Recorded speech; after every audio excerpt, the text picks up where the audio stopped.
பணம் அப்படிங்கிறது ஒரு மனிதனோட வாழ்க்கையில ரொம்ப முக்கியமான ஒரு கருவி. பணம் பத்தும் செய்யும் அப்படின்னு சொல்லுவாங்க. நம்ம கையில நிறைய பணம் இருந்தா நமக்கு தைரியமும் தன்னம்பிக்கையும் அதிகமா இருக்கும். ஏன்னா பணம் அப்படிங்கிறது ஒரு பொருள் கிடையாது, அது ஒரு எனர்ஜி. உங்களோட வாழ்க்கையில பணத்தை எப்படி அதிகரிக்கலாம் அப்படிங்கிறதுக்கான 7 விதிகளை பத்தி தான் நீங்க இன்னைக்கு இந்த வீடியோல தெரிஞ்சுக்க போறீங்க. என்னது, பணத்துக்கு விதி இருக்கா அப்படின்னு நீங்க கேட்கலாம். ஆமாங்க, ஒரு சில பேர் நிறைய சம்பாதிப்பாங்க, ஆனா மாச கடைசியில அந்த பணம்லாம் எப்படி செலவாச்சுன்னே தெரியாம கையில ஒரு ரூபா கூட இல்லாம நிப்பாங்க. ஆனா இன்னொரு பக்கம் சாதாரணமா சின்னதா ஒரு தொழில் தொடங்கியிருப்பாங்க, ஆனா ஒரு 5 வருஷத்துக்கு அப்புறம் மிகப்பெரிய வெற்றியா அடைஞ்சிருப்பாங்க. எப்படி ஒருத்தவங்கனால இப்படி அதிகமா பணம் சம்பாதிக்க முடியுது, இன்னொருத்தவங்கனால பணத்தை சம்பாதிக்கவே முடியல? இதுக்கான பதில் என்னன்னா, அவங்க ஒரு சில விதிகளை ஃபாலோ பண்றாங்க, மத்தவங்க அந்த விதிகளை ஃபாலோ பண்றது கிடையாது. சோ அப்படி பணக்காரங்க ஃபாலோ பண்ற 7 விதிகளை தான் நாங்க இன்னைக்கு இந்த வீடியோல உங்களுக்கு சொல்ல போறோம். நம்ம பார்க்க போற ஒரு விதிகளும் ரொம்ப வேல்யூபிள் ஆனது. அது மட்டும் இல்லாம ஒன்னோட ஒன்னு தொடர்புடையது. சோ நீங்க ஒரு 5 செகண்ட்ஸ் இந்த வீடியோவை ஸ்கிப் பண்ணா கூட அந்த வேல்யூஸ் உங்களுக்கு கிடைக்காம போயிடலாம். அதனால வீடியோவை கடைசி வரைக்கும் ஸ்கிப் பண்ணாம ஃபுல்லா பாருங்க. Rule number 1, focus on making more money then saving money. நம்ம எல்லாரும் என்ன நினைப்போம் அப்படின்னா, பணத்தை நம்ம அதிகமா சேமிக்க ஆரம்பிச்சிட்டோம் அப்படின்னா நம்மள்ட்ட நிறைய பணம் சேர்ந்துரும் அப்படின்னு நம்ம நினைப்போம். இது ஒரு வகையில உண்மைதான், ஆனா முற்றிலும் உண்மை கிடையாது. அதுவும் இப்ப உள்ள ஜெனரேஷன்ல இது சுத்தமா ஒத்து வராது. ஏன்னா நம்மள்ட்ட எந்த அளவுக்கு பணம் அதிகமாகுதோ அந்த பணத்துக்கு வேட்டு வைக்கிற மாதிரி அதுக்கான செலவுகள் நம்மளை தேடி வந்துட்டே தான் இருக்கும். சோ இதுக்கான சொல்யூஷன் என்னன்னா, நீங்க அதிகமா பணத்தை சேமிக்கணும் அப்படிங்கிறத விட நம்ம அதிகமா பணத்தை சம்பாதிக்கணும் அப்படிங்கிற விஷயத்துல நீங்க அதிக முக்கியத்துவம் கொடுக்கணும். அது எப்படி நான் அதிக பணத்தை சம்பாதிக்கிறது அப்படின்னு நீங்க கேட்கலாம். அதுதான் நம்ம பார்க்க போற 2வது விதி. Rule number 2, don't chase money, attract money. பணத்தை தேடி அதுக்கு பின்னாடி ஓடாதீங்க, பணத்தை உங்களை நோக்கி ஈர்க்க தொடங்குங்க. அது எப்படி நம்மளை நோக்கி பணத்தை வர வைக்கிறது அப்படின்னு நீங்க கேட்கலாம். அதுக்கான அர்த்தம் என்னன்னா, பணம் அதிகமா உங்களை நோக்கி வர அளவுக்கு நீங்க உங்களோட தகுதிகளை உயர்த்தணும் அப்படின்னு அர்த்தம். இன்னைக்கு தேதியில ஒரு சில பேச்சாளர்கள் கெஸ்ட் ஸ்பீக்கரா ஒரு ஈவென்ட்ல கலந்துக்கிறதுக்கு 2 லட்சத்துல இருந்து 5 லட்சம் வரைக்கும் அவங்களுக்கான சம்பளமா சார்ஜ் பண்றாங்க. இது வேற எங்கேயும் வெளிநாடுகள்ல கிடையாதுங்க, நம்ம தமிழ்நாட்டிலே தான். வெறும் 3 மணி நேரம் 4 மணி நேரத்துக்கு பல லட்சங்கள் வாங்கக்கூடிய பேச்சாளர்கள் இருக்காங்க.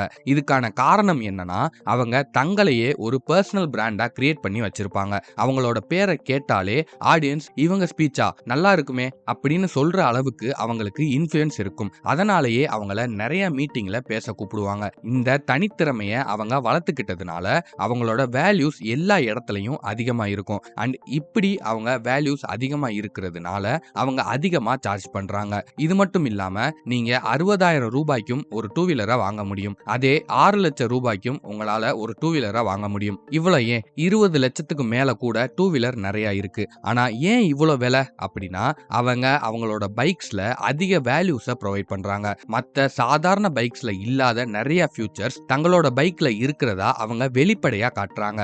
அது உண்மையாவும் இருக்கிறதுனால பல மக்கள் இன்னைக்கும் 40 லட்சம் கொடுத்து கூட பைக் வாங்கி ஓட்டிக்கிட்டு தான் இருக்காங்க. சோ நீங்க செய்ய வேண்டியது என்னன்னா, உங்களோட தகுதியையும் மதிப்பையும் தனித்திறமையையும் நீங்க வளர்க்கணும். எப்படி ஒரு பேச்சாளர் ஒரு பர்சனல் பிராண்டை கிரியேட் பண்றாங்களோ, எப்படி ஒரு சாதாரண பைக்கை விட 20 லட்சம் ரூபாய் பைக் அதோட ஃபியூச்சர்ஸை அதிகமா வச்சிருக்கோ, அந்த மாதிரி நீங்க உங்களுக்குன்னு ஒரு தனி அடையாளத்தை உருவாக்குங்க. அதுக்கு பேசிக்கா உங்களுக்கு தெரிஞ்சிருக்கிற அறிவு திறமைகளை தாண்டி உங்களுக்குன்னு ஒரு யூனிக்னஸை கிரியேட் பண்ணுங்க. உங்களுடைய தனித்தன்மைகளையும் தனித்திறமைகளையும் நீங்க வெளிப்படுத்த ஆரம்பிக்கணும். அதுக்கு நீங்க அதிக முக்கியத்துவம் கொடுக்கணும். இந்த விஷயத்தை நீங்க சரியா செய்யணும் அப்படின்னா அதுக்கு நீங்க நான் சொல்ல போற 3வது விதியை ஃபாலோ பண்ணணும். Rule number 3, the more you learn the more you earn. எல்லாரும் என்ன பண்றாங்க அப்படின்னா, காலேஜ் படிச்சு முடிச்ச உடனே அவ்வளவுதான், நான் எல்லாமே படிச்சிட்டேன், எல்லாமே கத்துக்கிட்டேன், இனிமே நான் படிக்க மாட்டேன் அப்படின்னு அவங்க படிக்கிறத நிப்பாட்டிடுறாங்க. இதனால என்ன நடக்கும் அப்படின்னா,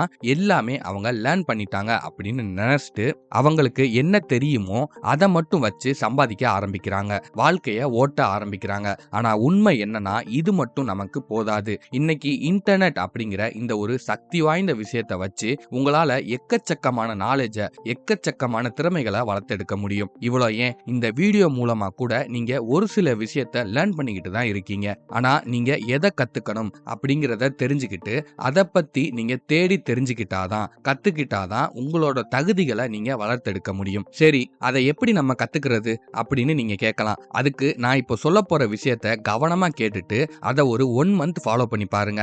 அதுக்கப்புறம் அதோட ரிசல்ட் எப்படி இருந்துச்சுன்னு இதே வீடியோக்கு கீழேயோ இல்ல நம்மளோட மிஸ்டர் கோகுல் சேனல்ல வரப்போற அப்கமிங் வீடியோஸோட கமெண்ட்லயோ அதோட ரிசல்ட்டை நீங்க கமெண்ட் பண்ணுங்க. சரி, இப்போ அது என்ன அப்படின்னா, நீங்க உங்களுக்கு இன்ட்ரெஸ்ட் இருக்கிற ஏதாவது ஒரு டாபிக்கை எடுத்துக்கோங்க. For example, how to make money online, இல்ல how to make online business, இல்லனா how to edit video, how to start a business, how to start a YouTube channel. இப்படி உங்களுக்கான அந்த இன்ட்ரெஸ்டிங் டாபிக் எதுவா வேணாலும் இருக்கலாம். அண்ட் அதுக்கப்புறம் நீங்க செலக்ட் பண்ண டாபிக்கை யூடியூப்ல சர்ச் பண்ணுங்க.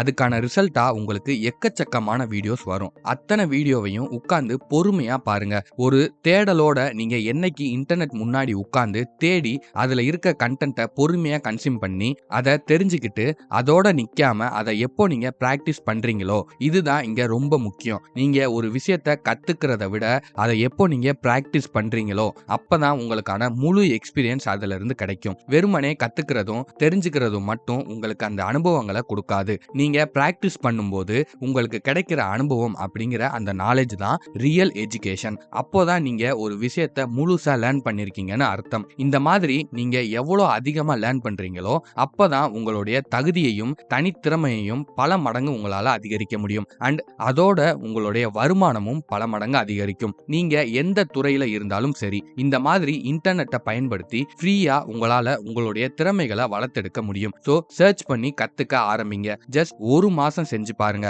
அதுக்கான ரிசல்ட்டை நீங்க கண்ணால பாப்பீங்க. கண்டிப்பா உங்களுடைய வாழ்க்கையில ஒரு படி முன்னேற்றமாவது இருக்கும். சரி, என்ன பண்ணணும்னு சொல்லிட்டீங்க, எப்போல இருந்து ஸ்டார்ட் பண்ணணும்னு கேட்டீங்கன்னா, அதுக்கு தான் நம்ம அடுத்ததா 4வது விதியை பார்க்க போறோம். Rule number 4, start as soon as you can. So இருக்கிறதுல இதுதான் ரொம்ப முக்கியமான ஒரு ரூல். ஆனா நிறைய பேர் ஃபாலோ பண்ணாத ஒரு ரூலும் இதுதான். நீங்க எவ்வளவு வேகமா ஒரு விஷயத்தை ஆரம்பிக்க முடியுமோ அவ்வளவு வேகமா அதை ஆரம்பிங்க. அது ஒரு விஷயத்தை நீங்க கத்துக்கிறதா இருந்தாலும் சரி, இல்ல நீங்க ஒரு தொழிலை ஆரம்பிக்கிறதா இருந்தாலும் சரி, அது எதுவா இருந்தாலும் சரி, ஆனா அதை உடனே ஆரம்பிங்க. நிறைய இளைஞர்கள் என்ன பண்றாங்க அப்படின்னா, அவங்களோட நேரத்தை எப்படி இல்லாமோ வேஸ்ட் பண்ணிட்டு இருக்காங்க. தேவையில்லாம 3 மணி 4 மணி வரைக்கும் நெட்ஃபிளிக்ஸ் பாக்குறது, இன்ஸ்டாவை ஸ்க்ரோல் பண்றது, நாளைக்கு வேற யாருக்கோ கணவனாவோ மனைவியாவோ ஆக போறவங்களோட உட்கார்ந்து கடலை போடுறது, விடிய விடிய வீடியோ கேம்ஸ் விளையாடுறதுன்னு இப்படி ஏகப்பட்ட டிஸ்ட்ராக்ஷன்ஸ் அவங்க வாழ்க்கையோட பல மணி நேரங்களை, பொன்னான நேரங்களை வீணாக்கிக்கிட்டு இருக்காங்க. ஆனா அதுக்காக இது எதுவுமே நீங்க பண்ணக்கூடாதுன்னு நாங்க சொல்ல வரல. இது எல்லாமே நீங்க ஒரு லெவல் வரைக்கும் பயன்படுத்தினா அது உங்களுக்கு பல நன்மைகளை செய்யும். ஆனா எப்போ அளவுக்கு மீறி அதை யூஸ் பண்றீங்களோ அப்ப அதுவே உங்களுக்கான தீமையா மாறிடும். அதே சமயம் உங்க நேரத்தையும் அது அதிகமா எடுத்துக்கும். நீங்க வாழ்க்கையில சக்சஸ் அடையணும் அப்படின்னா ஒரு சீக்ரெட் சொல்றேன், கேட்டுக்கோங்க. அண்ட் இது ரொம்பவே சிம்பிள் தான். இப்போ நம்ம இருக்கிறது தி வேர்ல்ட் ஆஃப் டிஸ்ட்ராக்ஷன். இந்த டிஸ்ட்ராக்ஷன் வேர்ல்டுல யாரெல்லாம் அவங்களோட காரியத்துல ஃபோக்கஸா இருக்காங்களோ அவங்க எல்லாருமே கண்டிப்பா சக்சஸ் ஆவாங்க. உங்களுக்கு வேற எந்த ஒரு தனித்திறமையும் இருக்கணும்னு அவசியமே கிடையாது. ஒரு விஷயத்தை கையில எடுத்தா அதுல எப்படி டிஸ்ட்ராக்ட் ஆகாம ஃபோக்கஸ் பண்றதுன்னு கத்துக்கோங்க. அதுக்கப்புறம் உங்களோட சக்சஸை நீங்களே நினைச்சாலும் தடுக்க முடியாது. அப்படி உங்களால ஃபோக்கஸ் பண்ண முடியலனா பில்கேட்ஸ் சொன்ன இந்த கோட்ஸை ஞாபகம் வச்சுக்கோங்க. நீங்க ஏழையா பிறக்கிறது உங்களோட தப்பு இல்ல. ஆனா நீங்க ஏழையாவே இறந்துட்டீங்க அப்படின்னா அது முழுக்க முழுக்க உங்களோட தப்பு மட்டும்தான். இந்த விஷயத்தை மனசுல வச்சுக்கிட்டு நீங்க எவ்வளவு வேகமா செயல்படுறீங்களோ அவ்வளவு வேகமா வெற்றி அடைவீங்க. அடுத்ததா 5வது விதி, rule number 5, track your money. உங்களுடைய பணத்தை கணக்கிடுங்கள். நிறைய பேர் பண்ற தப்பு என்னன்னா, அவங்களோட பணத்தை கணக்குல வச்சுக்கவே மாட்டாங்க. எவ்வளவு வருமானம் வருது, அதுல எவ்வளவு நம்ம செலவு பண்றோம்னு அவங்க கணக்கு போட்டு பார்க்கறதே கிடையாது. எந்த ஒரு பிசினஸ் மேனா இருந்தாலும் சரி, இல்ல எவ்வளவு பெரிய கம்பெனியா இருந்தாலும் சரி, வரவு செலவு பார்க்காத ஒரு கம்பெனிய இல்ல ஒரு பிசினஸ் மேனை உங்களால பார்க்கவே முடியாது. கணக்கு வழக்கு பார்க்கறது தான் நமக்கு நிறைய பாடங்களை சொல்லி கொடுக்கும். சோ நீங்க உண்மையாவே அதிக பணம் சம்பாதிக்கணும்னு நினைச்சீங்கன்னா நீங்க ஆரம்பிக்க வேண்டிய முதல் படியே வரவு செலவு கணக்கு பார்க்க ஆரம்பிக்கிறது தான். முதல் மாசத்துல இருந்து உங்களுடைய வரவு செலவுகளை கணக்கு பண்ண ஆரம்பிங்க. அதுக்கப்புறம் உங்களுக்கே தெரியும் நீங்க என்னென்ன மிஸ்டேக் பண்றீங்கன்னு, என்னென்ன வீண் செலவுகள் பண்றீங்கன்னு. அதுக்கப்புறம் தான் உங்களுக்கு மணி கான்சியஸ் அப்படிங்கிறதே வரும். பணத்து மேல உங்களுக்கு ஒரு புரிதலும் ஒரு உண்மையான பார்வையும் இதுக்கப்புறம் தான் உங்களுக்கு கிடைக்கும். இதுதான் ஆரம்ப படி. சோ இங்க இருந்து நீங்க ஸ்டார்ட் பண்ணுங்க. அடுத்ததா 6வது விதி, rule number 6, stay poor until you really get rich. நீங்க உண்மையாவே ஒரு முழு பணக்காரரா ஆகுற வரைக்கும் ஏழையாகவே இருங்க. அப்படின்னா என்னன்னா, ஒரு பழமொழி நீங்க கேள்விப்பட்டிருப்பீங்க, விரலுக்கு தகுந்த வீக்கம் வேணும் அப்படின்னு. அப்படின்னு சொல்லுவாங்க. நம்மளோட வருமானம் அதிகரிக்க அதிகரிக்க நம்மளோட வசதி வாய்ப்புகளை நம்ம அதிகரிச்சுக்கணும்னு நமக்குள்ள ஒரு தூண்டுதல் உருவாகும். இத பேசிக்கா மிடில் கிளாஸ் மென்டாலிட்டின்னு சொல்லுவாங்க. அவங்கள மாதிரி பணத்தை சேமிக்கவும் முடியாது. ஆனா ஒரு போட்டி பொறாமன்னு வந்துட்டா அவங்கள மாதிரி செலவு பண்ணவும் முடியாது. சொந்தக்காரங்க முன்னாடி நான் எப்படி வாழ்ந்து காட்டுறேன் பாரு அப்படின்னு சவால் விட்டுட்டு அவங்க சேவிங்ஸ் எல்லாத்தையும் செலவு பண்ணிடுவாங்க. அதனாலதான் இன்னும் நிறைய பேர் ஒரு லெவலுக்கு மேல ரிச் ஆக முடியாம அங்கேயே நிக்கிறாங்க. இது ஒரு லிமிட்டா இருக்கும்போது பிரச்சனை கிடையாது. ஆனா நிறைய பேர் என்ன பண்றாங்கன்னா அவங்கள மத்தவங்க முன்னாடி பணக்காரங்களா காமிச்சுக்கணும்னு நிறைய தேவையில்லாத செலவுகளை பண்ண ஆரம்பிக்கிறாங்க. ஆனா நம்மளோட நோக்கம் எதுவா இருக்கணும் அப்படின்னா பணக்காரங்க மாதிரி காமிச்சுக்கிறதா இருக்கக்கூடாது. உண்மையாவே பணத்தை அதிகமா சம்பாதிக்கக்கூடிய நிஜ பணக்காரரா மாறுறது தான் நம்மளோட இலக்கா இருக்கணும். So stay poor till you get rich. அடுத்ததா கடைசி மற்றும் முக்கியமான விதி, rule number 7, always be a boss of your money. எப்போதுமே உங்களோட பணத்துக்கு நீங்க தான் முதலாளியா இருக்கணும். இதுக்கு ஒரு பழமொழி சொல்லுவாங்க.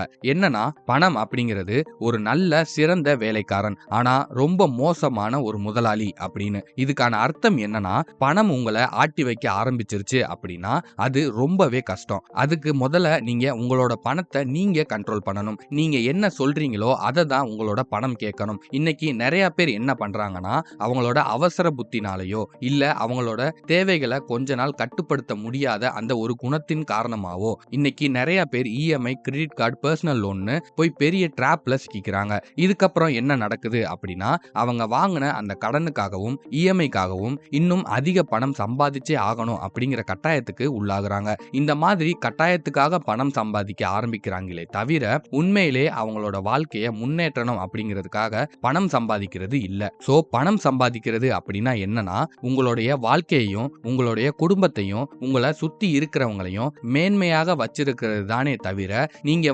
பணத்தின் அடிமையாக அதுக்காக வேலை செய்யறதுக்காக இல்ல அப்படிங்கிறத நீங்க புரிஞ்சுக்கோங்க. சோ எப்பவுமே பணம் தான் நமக்கு அடிமையா இருக்கணுமே தவிர நம்ம என்னைக்குமே பணத்துக்கு அடிமையா ஆகிரவே கூடாது. So always be a boss. இந்த மாதிரி ரிச் ஆகுறதுல இருக்கக்கூடிய ஷாக்கிங் ட்ரூத்ஸ் எல்லாம் என்னன்னு நீங்க தெரிஞ்சுக்கணும்னு நினைச்சீங்கன்னா ஸ்கிரீன்ல தெரியுற இந்த வீடியோவை கிளிக் பண்ணி பாருங்க.